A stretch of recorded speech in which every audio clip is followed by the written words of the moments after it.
1991년도에 좌영기 목사님께서 미국 시애틀에 집회를 위해서 가게 되었습니다. 비행기를 타고 태평양을 건너서 미국 본토에 가게 되었는데 그걸 이런 기도를 했다고 해요. 하나님, 이 미국을 버리시나요? 하나님, 이 미국을 다시 한번 회복시켜 주세요. 과거에 그렇게 영적으로 부흥했고 성장했던 이 미국 교회가 영적으로 무너져가는 것을 보면서 기도한 것입니다. 하나님께서 그런 말씀했다고 해요. 나는 해변 도시인 펜사콜라에 부흥을 보낼 것이며 이것은 불처럼 번져 온 미국을 살 것이다 라는 하나님의 음성을 듣게 됐어요. 그래서 이 목사님이 응답을 받고 그 미국의 많은 목회자들이 모인 집회에서 이렇게 선포했습니다. 하나님, 제가 이렇게 기도했더니 하나님께서 미국에 부흥을 준다고 했습니다. 수많은 목회자들이 껄껄껄 웃으면서 저 플로리다 해변 도시인 펜사콜라에 부흥을 준다고 그러니까 다 믿질 않았어요. 왜냐면 이 동부 해안을 끼고 있는 이 플로리다는 거기는 마약과 그리고 음란과 여러 가지로 타락한 주가 바로 플로리다예요. 그 도시 하나님께서 부흥을 준다고 그러니까 대부분 목회자들은 귀담아 듣지 않았습니다. 그런데 그 많은 목회자 중에서 모두가 다 보수적이고 얼마나 부흥하는 주가 많고 도시가 많은데 하필 그렇게 부패하고 타락한 도시에 하나님 부흥을 줍니다. 그건 잘못받은 것이다. 잘못된 것이다. 잘못된 예언이다. 안 믿었어요. 그런데 유일하게 브란슈벨, 이 플로리다에 있는 거주하고 있는 펜사콜라에 브란슈벨 교회가 있는데 이 브란슈벨 교회의 킬 패트릭 목사님은 이 말씀을 믿었어요. 그래서 그때부터 주일 저녁 예배 드리는 모든 예배와 성경 공부를 다 주가, 물론 주일 예배를 드리지만 저녁 예배를 기도 모임으로 바꿔놨어요. 하나님께서 우리가 기도하는 분명히 것에 부흥을 준다고 했으니까 우리가 기도하자. 전 교인들을 불러 모아놓고서 저녁 예배를 없애버리고 기도 모임을 가졌어요. 그들이 모여서 기도할 때 먼저 영적 전수를 위해서 기도하고 그리고 하나님의 영광이 나타나고 하나님께서 우리 각 사람들에게 은사를 부어주시기를 위해서 기도하고 경배와 찬송이 울려 퍼지는 동안 온 성도들의 마음과 생각을 하나님께 성령님께 향할 수 있도록 기도하기 시작했어요. 그리고 철저하게 회개 기도를 하고 그리고 이 부흥을 방해하는 모든 방해물들을 제거하는 기도를 하고 그리고 그리스도의 옷을 갈아입는 기도를 했습니다. 그리고 예수 그리스도의 보혈의 능력으로 부흥을 방해하거나 교회의 모든 문제를 일으키는 모든 것들 그리고 영적인 모든 우상숭배와 모든 것들을 몰아내는 기도를 했습니다.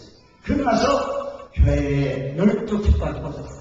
12깃발을 만들어가지고 그 깃발에다가 각 기도 제목을 정해놨어요. 하나는 시민을 위해서, 하나는 가족들을 위해서, 목회자를 위해서, 목회자 사역을 위해서, 영적 전쟁을 위해서, 그리고 예루살렘을 위해서, 부흥을 위해서, 영혼들을 위해서, 그리고 재난당한 이들을 위해서, 그리고 아이들과 그 아이들이 다니는 학교를 위해서, 그리고 나라와 민족을 위해서, 재림을 위해서 12가지 기도 제목을 각 깃발에다가 한 기도 제목씩 적어놓고 3, 4, 5 짝을 지어서 기도하기 시작합니다. 성도들을 12조로 나눠가지고 각 깃발을 5분씩 돌아가면서 기도하는 것입니다. 그렇게 기도하기를 3년 동안 패트릭 목사님과 함께 브란슈벨의 성도들이 기도하기 시작했어요. 이 교회는 오직 부흥을 위해서, 오직 영혼 구령을 위해서 회개하고 부흥을 위해서 말씀을 전하고 기도해야 돼요. 그 중에 맞지 않는 성도들이 떠나나갑니다. 그리고 이 패트릭 목사님이 뭐 4년 동안 기도하는 응답 주는 게 아니었거든요. 언제가 하나님 부흥을 준다고 했지 기간이 몇시에 있는 게 아니었기 때문에 언제 하나님이 부흥을 줄지 몰라.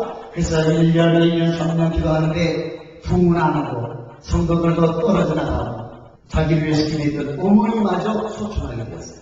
그런 가운데 아르헨티나 선교사로 오랫동안 수고했던 스티븐 힐 목사님을 일일 부흥사로 초청을 해서 집회를 하기로 저녁 집회를 하기로 했어요. 그래서 그 스티븐 힐 목사님은 그 펜사콜라 한 마을의 호텔에 묵고 이제 저녁 집회에 와서 강사로 설교해서 대기하고 있는 거예요. 그리고 필패트 목사님이 주일 난 예배를 이제 정리하려고 하는데 자기 어머니가 소천하고 자기 위해서 그렇게 기도하고 끝까지 힘을 주고 용기를 뜯어주고 어머니마저 소천해버리고 부흥이 안 오니까 이미 필패트 목사님도 영적으로 다운될 때가 다운됐거든요. 얼마나 다운됐던지 주일 난 예배 담임 목사가 주일 난 예배 강사를 불러서 설교하게 한다는 건 극히 드문 일인데 이 목사님 주일 난 예배를 들려고 하는데 너무 영적으로 다운돼가지고 설교를 할 수가 없는 거예요. 필패트 목사님이 급히 스티브 윌 목사님 전했어요. 제가 오늘 이렇게 영접 너무 당황해서 제가 설교할 힘이 없어요. 그런데 오늘 저녁에 오셔서 말씀을 전해주기로 했는데 지금 당장 오시면 안 되겠습니다. 지금 오셔서 말씀을 전해주세요. 저녁 집회에 예약되었던 스티브 윌 목사님이 부랴부랴 수일날 예배에 브라스에 와서 말씀을 전해주셨어요. 말씀을 전하는데 하나님의 그 엄청난 성령의 능력이 담임 목사님 킴 목사님에게 임했습니다. 그 순간 킴 목사님은 완전히 쓰러져 버렸어요. 나중에 그거 고백하기를 그때 하나님의 성령이 자기에게 임하면서 자기가 그 무게를 견딜 수 없어 쓰러졌을 때 그 무게는 엄청난 무게로 칩니다. 나는 이 사실을 확실히 믿는 것은 제가 섬에서 목회할 때 너무너무 하나님의 간절했어요. 내가 주님을 더 주님에게 더 가까이 더 오래가는 끝까지 밤 처리하기로 하고 교회에서 혼자서 기도하다가 잠자. 그 새벽녘이었을 거예요. 한 3, 4시쯤이었을 거예요. 깜깜한 실제 깜깜한 갑자기 뭔가 알 수 없는 내가 에스겔 사진도 말할 때는 그 에스겔에 나오는 그 무거운 뭔가 기계 같은 소리들이 들리는 거예요. 깜짝 놀라가지고 너무너무 겁나니까 뭔가 이게 살펴보려고 일어나려고 그러는데 일어날 수가 없어요. 내 평생 못 했어. 이 몸이 완전히 하체 발부터 머리까지 이렇게 누웠는데 상체만 이 허리부터 위까지 상체만 내가 일어나는데 이것만 올라가고 근데 내가 올라가는 게 아니야. 내가 일어나려고 일어나지 못하게 쭉 막아버리고 뭔가 이랬어. 그 나중에 내 몸을 세 번을 상처로 움직여 거부할 수 없는 뭔가의 힘에 의해서 압도당해가지고 그 너무 깜짝 놀라가지고 주님의 임재한 줄 믿고 강대상에 다 주님께 모셨습니다. 제가 거부할 수 없는 뭔가의 힘에 의해서 마치 난 로봇처럼 그냥 이렇게 눕히고 그 세 번을 그래서 내가 이 킬베르 목사님의 그것과는 좀 차원이 다르지만 그 하나님의 성령의 임재와 함께 무거운 힘, 파워가 느껴지면서 그에 쓰러져서 일어날 수 없어. 그리고 차를 태워서 집으로 가는데도 일어날 수 없는 거예요. 그 하나님의 성령의 킬베르 목사님의 몸과 마음을 움직여버리고 그 하나님의 성령의 불길이 4년 동안 기대했던 이 교회에 임하면서 하루 집회 저녁을 참석하게 되는 이 스티븐 목사님이 거기에 협동 목사가 되버리고 그때부터 주일 저녁 예배 드리는 것이 아니라 이제는 매일 일주일 내 저녁마다 집회가 이루어졌는데 심지어는 95년도에 일어나는 일인데 CNN 뉴스에 일주일에 토요일마다 한 번씩 그 교회에 대해서 뉴스가 나왔어요. 그리고 그 조그만 소도시에 수많은 사람들이 그 소문을 듣고 미국 전역에서 은혜 밖에서 오고 한국에서 세계 각국의 목회자 성도들이 그 은혜 밖에서 거기 달려가니까 이 펜사콜라 조그만 마을에 들썩들썩거립니다. 그런 교통대란이 일어납니다. 숙박이 많습니다. 교통경찰관들이 정신이 없어요. 그런데도요 그들은 숨어나 있어요. 그래서 CNN 기자들이 물어봤습니다. 당신들 저 교회 때문에 사람들이 우글우글해가지고 교통이 마비되고 이렇게 해가지고 혼잡하고 당신 피곤하고 괴롭지 않습니까? 귀찮지 않습니까? 아니요. 이 교회에 대해서 수많은 사람들이 미국 전역에서 밖에서 오므로 말미암아 이 조그만 마을이 유명해지고 또한 경제가 회복되고 그리고 범죄율이 낮아지고 심지어는 교통경찰관들이나 이런 경찰관들이 경국제 저지른 우리가 펜사콜라 프랑스에 가서 예배를 해야 하는 버릇이야. 이 정도로 역사가 있습니다. 여러분 이 부분은 성령의 민감한 조영기 목사님에 의해서 시작이 되었고 또 이 예언의 말씀을 다른 사람이 다 비웃고 다 호성쳤지만은 성령의 민감한 킬베르 목사님이 이것을 아멘으로 받아들였을 때 하나님의 성령이 실제로 1995년도에 일어난 사건인 줄 믿으시기 바랍니다. 자, 이제부터 왜 성령에 민감해야 하는가? 영국 3장에 보면 예수님께서 니고데모와의 대화가 나옵니다. 니고데모가 밤중에 와가지고 예수님에게 하나님께서 오지 않았다면 당신이 그런 은혜를 행할 수 없습니다. 그들이 예수님이 바짝바짝 말씀하기를 진실로 얘기해보는 사람이 거듭나지 않으면 하나님 나라를 볼 수 없느니라. 니고데모가 말합니다. 아니 사람이 늙으면 어떻게 다시 날 수 있습니까? 그때 다시 주님께서 말씀합니다. 진실로 얘기해보는 사람의 물과 성령을 하지 않으면 하나님 나라에 들어갈 수 없는 육으로 난 것은 육이요 성령으로 난 것은 영이니 내가 네게 거듭나야 하겠다는 말을 귀히 여기지 마라. 바라는 이 네가 그 소리를 들어도 어디서 오며 어디로 가는지 알지 못하나 성령으로 난 사람도 다 이루하니라. 여기서 성령은 곧 바람이라는 뜻이 아니라 성령의 바람이 임의로 부는 어디서 와서 어디 가는지 모르는 것처럼 성령으로.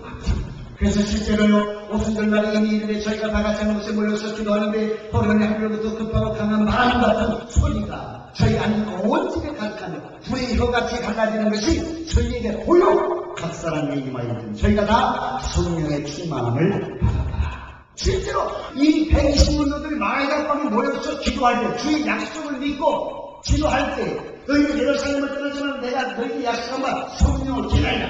그 약속대로요 기도하는데 그들 눈으로 봤어요. 바람 같은 급하고 강한 바람 같은 소리가 들리더니 불이 혀같이 갈라지는 것이 각 사람의 임하여 있는 것을 보게 됐다는 것을. 그러면서 그들의 성령이 충만함을 받았어요. 성령 바람같이 있는 것은 그 때문에 바람같이 왔다가 사라지기 때문에 민감하지 않으면 성령을 뜻대로 우리가 순종할 수 있죠. 성령이 헛소리 지나가는 대로 민감하지 않으면 그냥 모르는 거예요. 두 번째는 예수님께서는요, 매우 성령에 민감하셨어요.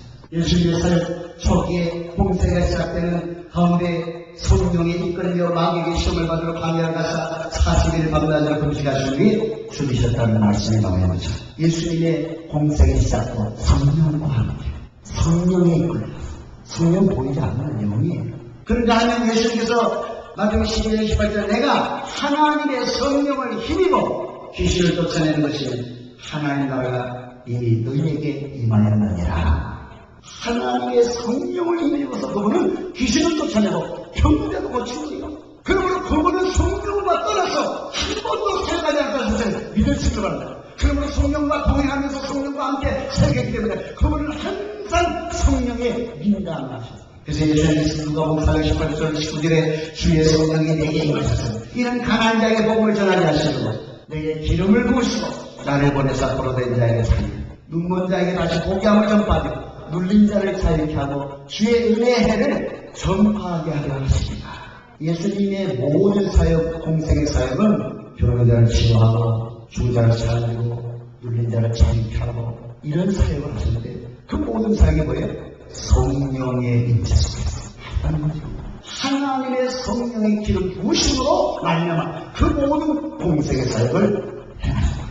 그러므로 그분은 3년 6개월 동안 제자들과 함께 공생의 사역을 할 때 철저하게 성령이 이끌렸어요. 성령이 민감하게 사역을 하셨다는 것을 말씀해 주고 있습니다. 그 다음 우리는 성령에 민감한 사람 빌립 집사람만 살펴보겠습니다. 빌립은요 예루살렘 초대교회 7 집사님 중에 한 분입니다. 이 집사님이 바로 매우 성령에 민감하십니다.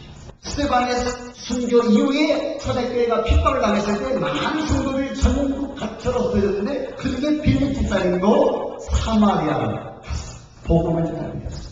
사실 이분은 성령 충만한 사역은 아니었어요. 왜냐하면 나중에 이 사마리아가 빌립 집사님의 전도로 사마리아 사람들 쉽게 돌아갔다는 소문을 듣고 예루살렘 교회가 베드로와 요한을 파송했어요. 그들이 이게 안수사에 성령 받게 했어요. 그러니까 빌립 집사님은 사도들처럼 그런 용건은 없었어요. 그러나 그분은 성령에 민감한 사람이었어요. 그래서 사마리아가 쉽게 돌아오고 하나님이 그를 이제 다루어서 말합니다. 사도행 8장에 보면 그가 사마리아에서 열심히 전도하고 사마리아가 쉽게 돌아오고 놀라는 한풍이 일어났을 때 주의 사자가 피나니더러 일어나는데 일어나서 나무를 향하여 예루살렘에서 가사로 내려가는 길까지가 그 길은 광야라. 성령이 빌립더러 이르시되 이 병거로 가까이 나가라 하시더니 불이 물에서 올라갈 때 주의 영이 빌립을 이끌어간지라. 여기 보니까 사마리아에서 이래 전적으로 전도하고 나무이 났을 때 이 성령에 민감한 이 빌립 집사는 주의 사자의 음성을 들었어요. 그래서 이 놀라운 일을 이루는 현장 사마리아를 떠나서 가사로 내려가는 거예요. 성령에 민감한 이 빌립 집사는 복음을 전하는 그 와중에서도 하나님의 음성, 주의 음성을 듣고 민감하게 받으면서 그 말씀을 순종한 가사인데 그 가사를 보는데 사람들이 많은 곳이 아니라 광야예요. 광야. 거의 사람들이 안 다니는 광야. 주의 사자는 빌립 집사님을 사마리아 땅에서 저 가사로 거의 사람들이 다니지 않는 곳으로 보냅니다. 그럼에도 불구하고 그는 하나님의 민감한 사람이기 때문에 성령에 민감한 사람이기 때문에 주의 음성을 듣고 즉시로 순종하여 가사까지 갑니다.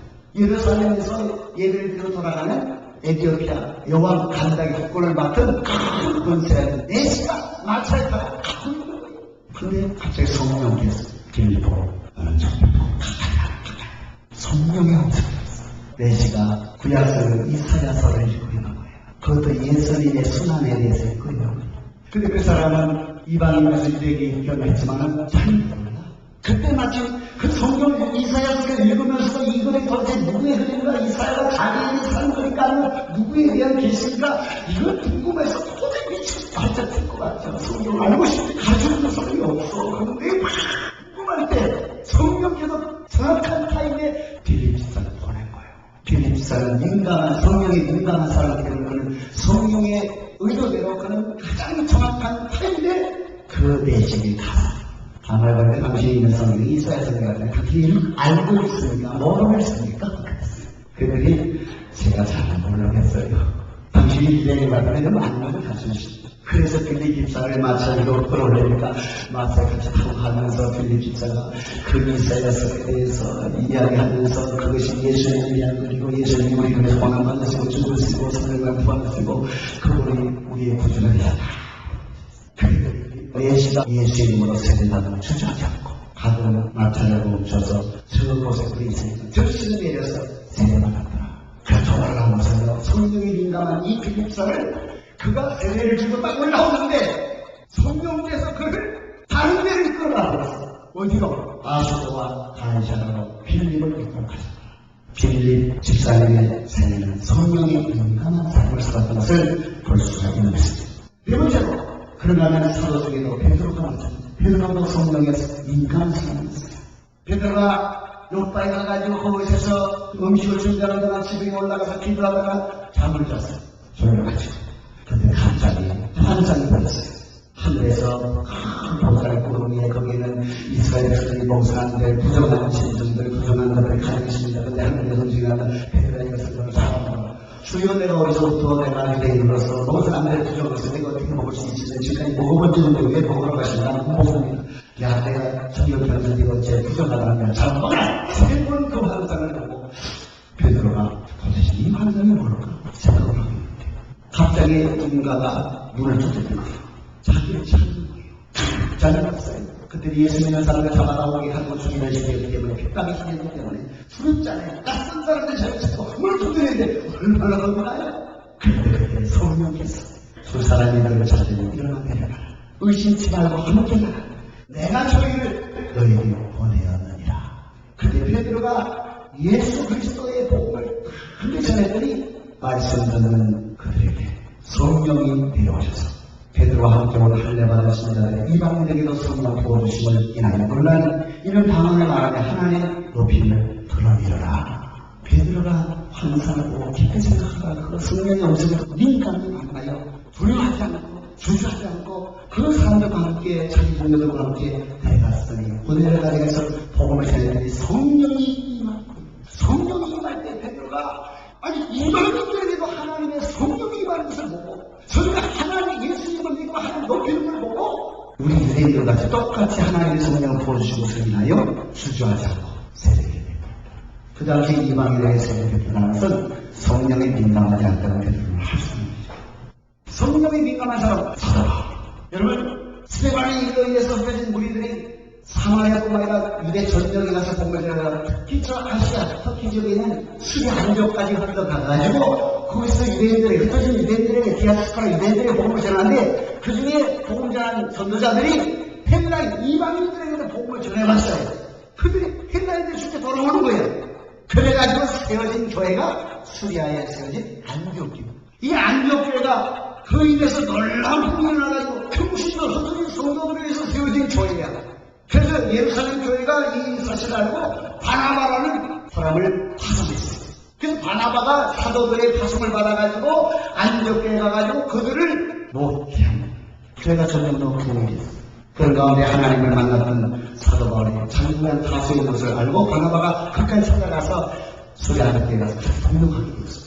사도행 13장 보면 주를 섬겨 금식할 때 성령이 가라사대 내가 불러시키는 일을 위하여 바나바 사울을 따로 세우라 하시니 그래 금식하고 기도하는 가운데 성령의 음성을 듣고 성령의 음성을 듣고 그들을 순종해서 바울과 바나바를 따로 세워서 성령의 보내심 받아 그들이 바울과 바나바가 선교사로 받아내죠. 믿으세요. 이 사도 바울은 성령에 충만한 사람이었고 민감한 사람이었습니다. 사도행전 16년 가서 보면 그가 1차 전도여행하고 2차 전도여행을 떠나서 이제 아시아에서 자기가 생각했던 지역에 복음을 전하기 위해서 가는 겁니다. 성령께서 예수의 영이 허락하지 않는 전도하는 게 얼마나 중요한 일입니까? 성령께서 막으시는 거예요. 어떻게 막았는지는 자세히 기록하고 있지 않기 때문에 우리가 알 수 없지만은 성령이 민감한 사도 바울이기 때문에 성령이 이것을 복음 전하는 걸 막고 있구나, 전하지 못하겠구나, 그걸 알고 있는 거예요. 우리 같은 사람 잘 모를 수 있지. 성령이 민감한 사도 바울은 적시적시로 성령이 기뻐하는지 성령이 말씀 전하지 못하게 하는지 막으시는지 그래서 사도 바울은 전도에 포기할 수 없으니까 계속 이동하면서 복음을 전하는데 무시아를 지나 들어가고 내려갔는데 사도 바울이 그럴까요? 기도하는 거 아니에요? 왜 하나님께서 이 아시아에서 복음을 전하지 뭐 부르기아, 갈라디아, 무시아, 기도리아 왜 성령께서 막으실까? 기도하는데 환상이 보였습니다. 막연한 사람 하나가 사도 바울을 바라보면서 와소를 통해요. 성령의 민감한 이 사도 바울은 이 환상, 마게도냐 사람의 환상이 바로 하나님의 성령 자기를 아시아라는 유럽에 가서 복음을 전하라는 것으로 해석하고 하나님의 말씀에 순종하여 망의 나라를 가게 해줄 믿으시기 바랍니다. 그러면 성령에 민감하려면 저절로 왜 성령 충만을 받아라. 성령 충만 받아야 성령과 뭔가 관계를 맺어야 성령이 민감하죠. 아니까 초대교회도 저들이 성령 충만함을 받고 성령이 말하게 하시는 따라 복음을 전하잖아요. 그러니까 성령의 충만함을 받아야 성령의 말씀에 순종하고 복음도 전하고 성령이 말하게 하시는 따라 하는 것입니다. 두 번째로 전도 현장에서 빌립 집사가 어디에 있다가 성령의 음성을 들었어요? 전도 현장에서.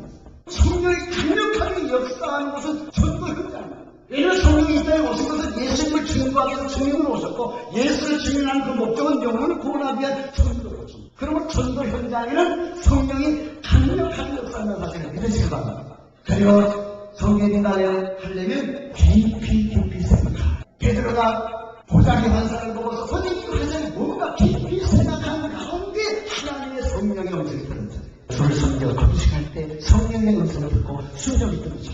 우리도 성령에 민감하려면 주를 섬기는 마음으로 금식하시다.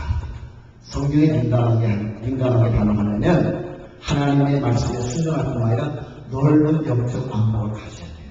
사실은 사도들에게서는 유대인들 예루살렘 이거였는데 성령께서는 그들을 예루살렘이 아닌 사마리아라는 안쪽, 그리고 유대인뿐만 아닌 이방인에게, 아시아에만이 유럽으로 성령에 민감하게 반응하려면 이런 영적인 안목을 가져야만 된다는 것입니다. 그런 식으로 말씀드립니다. 그러므로 성령께서는 지금도 우리를 위해서 우리 가운데서 역사하는 그 성령은 오늘 본문 고린도전서 1장에 사람이 눈으로 보지 못하고 귀로 듣지 못하고 마음으로 생각지 못한 것을 보여주고 듣게 하고 깨닫게 하시는 분이 바로 성령인 것을 믿으시기 바랍니다. 그러므로 성령 충만함을 받고 성령에 민감한 사람이 되면 성령께서 우리의 눈을 열어 보게 하는 것을 보게 됩니다. 성령께서 우리의 귀를 열어 듣게 하는 것을 듣게 합니다. 성령께서 우리의 마음을 열어서 지혜를 주시고 깨닫게 할 때 깨달으시는 역사가 있다는 것을 믿으시기 바랍니다. 그 성령은 어떤 성령이냐? 하나님의 기쁜 것이요 통달하시는 성령이요. 그분은 우리 속에 오셔서 모든 신령한 것을 통렬케 하는 것을 믿으시기 바랍니다. 그러므로 우리는 성령을 해방하지 말고 성령 건식하지 말고 우리를 위해서 지금도 말할 수 없는 탄식으로 우리에서 기도하고 간구하시는 성령을 힘입어 성령 안에서 민감하게 반응하며 살아가는 저와 여러분의 세워주는 축원합니다.